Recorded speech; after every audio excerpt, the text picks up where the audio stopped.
Hey, guess what? Satan is so good at what he does.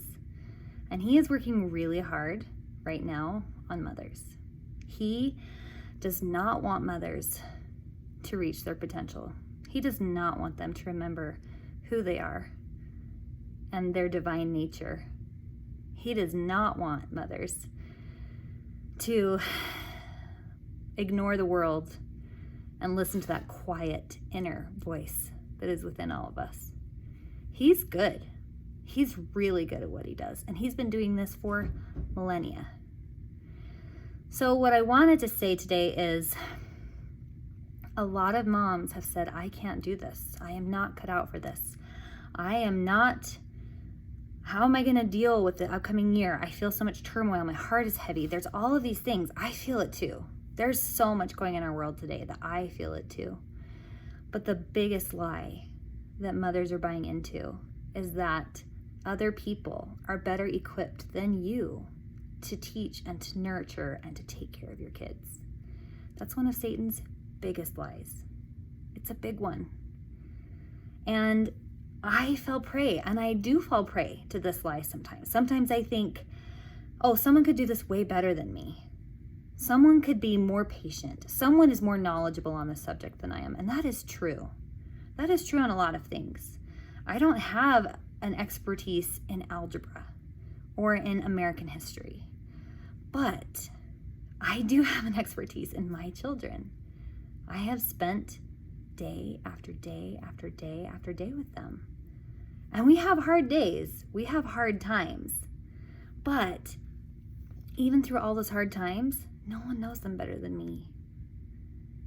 No one knows what makes them tick, what lights their fire, what makes them so excited about life, what causes them to wonder and to have magic in their life. No one knows that better than me. And no one knows that for your children better than you. Throughout this journey of motherhood, I have had to seek knowledge through other sources. I've had to rely on friends, on family, on YouTube tutorial videos and Instagrammers and influencers. I have had to have some of those people reach me and talk to me in a way that I could hear. And there are some resources that I have come across in the last couple of years that have changed my life. They have changed the way I mother. They've changed the way I perceive myself. They've changed the way that I hear Heavenly Father talk to me. One of the first books I can recommend for you is called Teaching from Rest. This book is geared for homeschoolers, so go into reading it knowing that, because I know that you may not be in this for the long haul, and that's totally fine. But when I read that book, I felt like there were so many good nuggets for parenting. And it changed the way that I saw my children, and it changed the way that I saw mothering. The second book I can recommend is called You Are the Mother Your Children Need by Christy Gardner. This book brought me to literal tears. I wept when I read certain parts of this book. This book actually was a huge part to unlocking my heart and reminding me that my gifts and talents are specific to me, and they are also specific to my children. I love music so much. I love music. I wrote music for years. I started writing music when I was in high school. I'm basically self-taught on the guitar. I wrote piano songs. I loved it. I was going to move to Nashville to be a musician. And I still write songs, and I still have this dream of having one of my songs on the radio. But that was something that I felt I had to put on the back burner while I was a mom. I felt like, no, there's no time for that. I have to be completely in motherhood, and I can't devote much time to that because that's distracting and detracting, and it's selfish. And I read the book, You Are the Mother Your Children Need, and I cried when it talked about our gifts and talents and how they are given to us to help touch our children.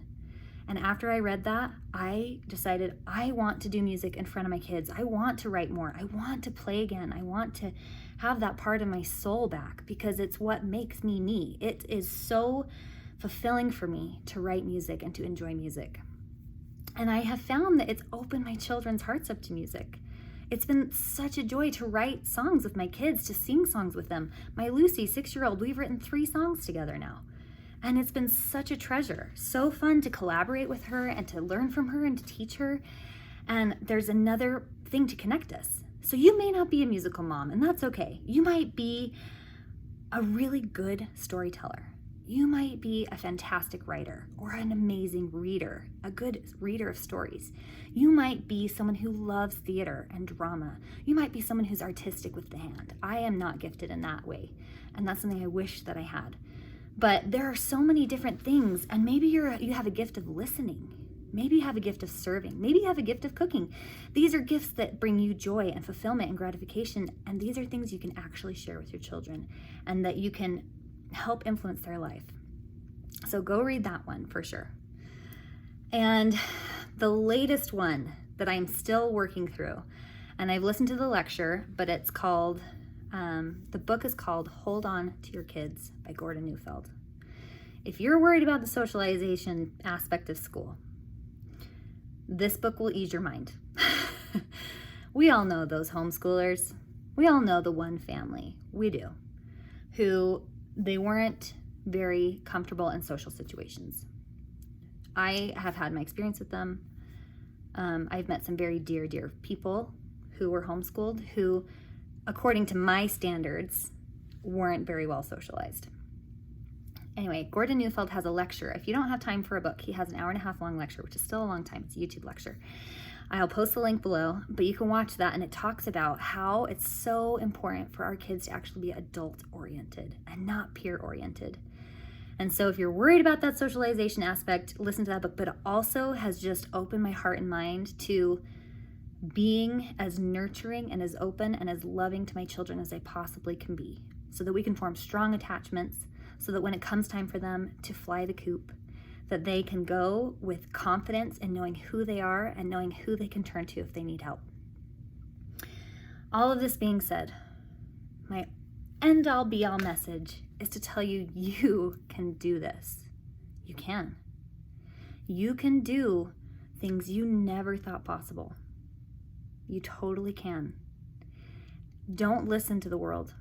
Don't listen to all the people who are saying that everyone else can do it better than you, because it's not true. You can do it best for your children. And I'm also not discounting public educators. I'm not discounting the people, the community helpers who help touch your life and your children's lives. I'm not discounting what they've done and their sacrifices and the things that they do to help children and to love children and to teach them. I'm not discounting that. What I am saying, though, is that you can do this, and that you were chosen to parent your children, and that you were chosen to keep them safe. And so I want you to just go into this coming year knowing that you can do it. You're gonna have to homeschool. Everyone has to do it pretty much. Either it's public school at home during the online thing, or you're homeschooling, or whatever that looks like. Everyone has to homeschool. You have to do it. I'm sorry, I know that you were forced into this, but you can either have this be the worst year of your life. You can go into it kicking and screaming and hating every second of it, and you can dread every day, or you can go into it and have it be the most magical, beautiful, connecting year of your child's upbringing. It's truly entirely up to you. It just matters how much you embrace it and how much you dive in and say, I'm gonna do this. That doesn't mean it's gonna be easy. That doesn't mean you're gonna have all good days, beautiful days, and it doesn't mean that you're not gonna fall flat on your face, because you will. And there are days you're gonna wake up and you're gonna think, I don't have it in me to do it today. And on those days, guess what you can do? Just love on your kids. Don't fight them. Just love on them. Every kid is going through homeschool right now. So if you're worried about your kid falling behind, I don't think that's gonna really be a big concern. Just take that day and love your kids. Just love them. Read them some stories. Take them on a hike. Listen to a good book together. Look up a YouTube tutorial on how to draw flowers. Make it just a magical connecting day. And just let this be an opportunity for you to reconnect, to reclaim parenthood, to reclaim motherhood, to reclaim their childhood, because you can do it. You can do it. I don't think I've said that enough, but I want you to hear it. You can do this. I'm rooting for you. I'm in this with you. You've totally got it. Have a good one.